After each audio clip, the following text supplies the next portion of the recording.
Hello, my name is Diego Sanchez, and I am an undergraduate student from Essex County College, working with Nathaniel Fursell of the University of Scranton and Gareth Perry of the New Jersey Institute of Technology. This presentation is on large-scale ionospheric disturbances observed using HamSCI amateur radio, SuperDARN, GNSS TEC, and ionosondes. Traveling ionospheric disturbances are quasi-periodic variations of F-region electron density that are often associated with atmospheric gravity waves. Large-scale TIDs typically have wavelengths of over 1,000 kilometers and a periodicity of between 30 to 180 minutes, and are often caused by auroral electrojet enhancement and particle precipitation. The main data sources are the reverse beacon network, which is a network of stations listening to the radio bands and reporting what stations they hear, when, and how well, and the weak signal propagation reporting network, group of amateur radio operators using digital radio modes to probe radio frequency propagation conditions using very low power transmissions for their ham radio data.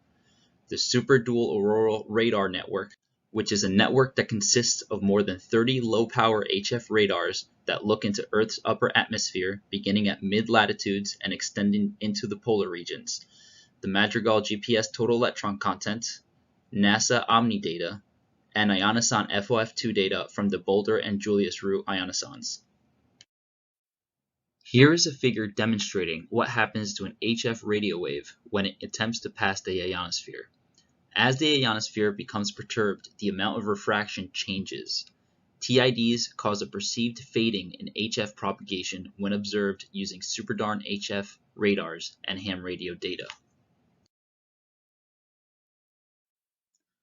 On the top left corner, we can see a simulation of how SuperDARN radars would perceive a TID. The figure on the right shows SuperDARN beam 13 data from November 3, 2017 with a clear TID. The bottom left figure shows the location of beam 13. Since SuperDARN perceives TIDs similarly to ham radio data, we expect to see the same wave-like structures in both types of plots. This is a representation of the RBN and WhisperNet data sources. Figure A shows geomagnetic activity through the KP index. Figure B shows solar activity taken from both the GOES 13 and 15 satellites. These two figures are used to eliminate other factors such as geomagnetic storms or solar flares that could be causing disturbances in our histograms aside from a TID. Figure C and D show ham radio activity from spot data coming from both RBN and WhisperNet over a 24-hour period separated in 2-minute interval bins, with our y-axis being the skip distance of a spot and spot density represented by the color scale on the right. More yellow colors represent more spot density, while more blue colors represent less. On our left, we also have the total number of spots for this histogram, as well as the percentage of data that comes from RBN and WhisperNet. Last, we have a map of the area the spots are originating from on the bottom left corner.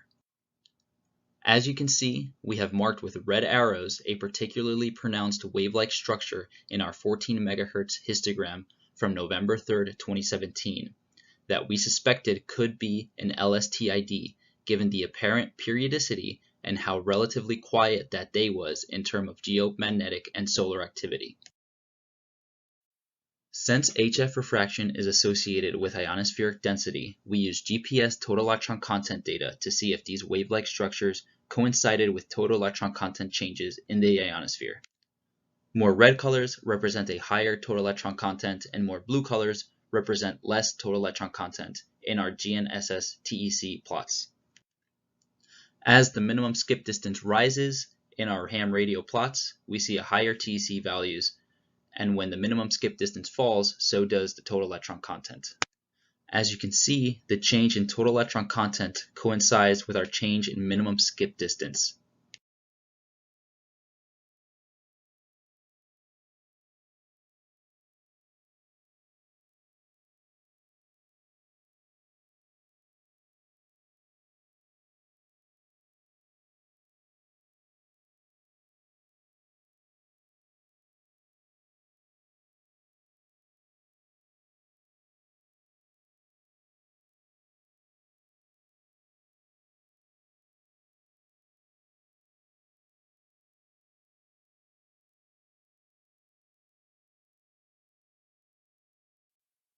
Here's the comparison of the GNSS TEC from 18 hours to 21 hours UTC.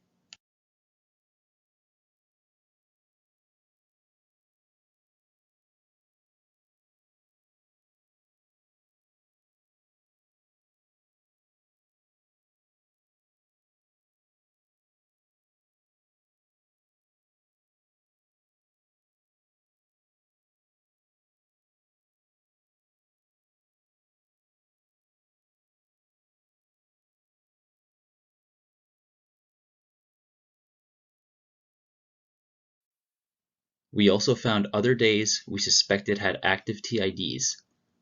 This next comparison is of November 23rd, 2017 in North America.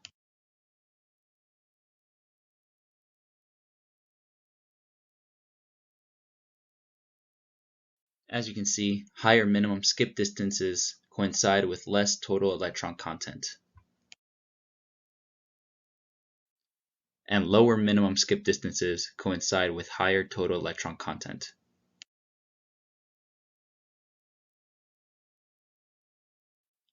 This comparison is from January 26, 2017 in North America.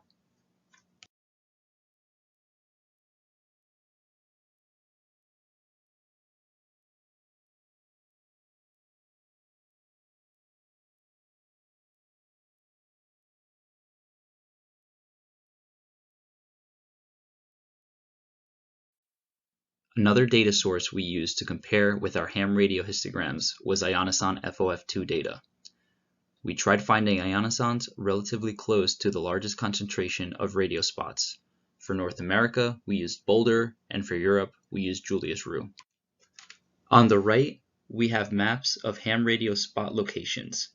The yellow star represents the central location relative to the total spots, and the white circle shows us the location of the ionosons. FOF2 is the highest frequency sent from the ionoson that reflects back from the ionosphere. The higher the frequency that is bounced back from the ionosphere, the higher the electron densities will be. This means that radio ranges will be shorter at higher FOF2 values and longer at lower FOF2 values. Here we have a comparison from January 26, 2017. As you can see, the lowest peaks in our ham radio plots coincide with the highest peaks in the ionoson plots. This comparison is from Julius Rue in Europe on September 27, 2017. From these observations, we can conclude that the ham radio disturbances seem likely to be LSTIDs. They appear coherent across continental US and Europe. They're consistent with SuperDARN beam 13. They're also consistent with the GNSS TEC plots, as well as Boulder and Julius Rue ionoson data. We can also conclude that RBN and WhisperNet can serve as a tool for monitoring LSTIDs during the day and night.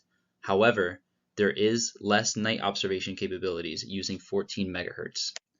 Next in our study is to find the exact source of the detected LSTIDs. Thank you all for listening, and I hope you all enjoyed.